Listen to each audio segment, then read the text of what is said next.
Yo, aniya na po din yung wera dari sa Yes guys, for today's video guys, magluto na po taog ka ng karne.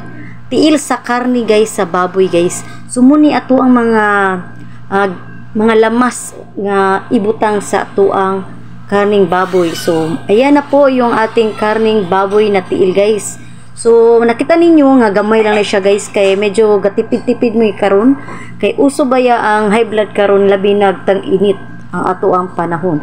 So, ayan na nga guys. Nilagyan na namin ng guys, yung mga paminta, yung mga secret nating seasoning guys. Tapos guys, maya-maya ato na siyang pakubsan sa kadali guys, para dili tangtong lang sa atong karne guys no. Ang atong sekreto na butangan na to gamay nga suka. So muna na siya guys, ato nang gisabuan og isa ka drum na tubig. Ato nang gipabukal at ana to tod guys.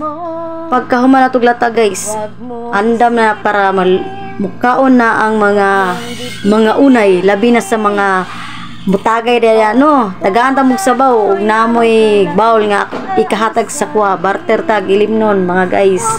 So ayan na guys, oh, nakikita nyo nang hindi nyo nakikita. So unsa pa may gihulat ninyo guys no, pag adto ng palengke pamalit na mo karning baboy nga tiil, maradaghan atang ma-high blood karong adlawaha. So ayun na guys, okay na yan. So happy eating.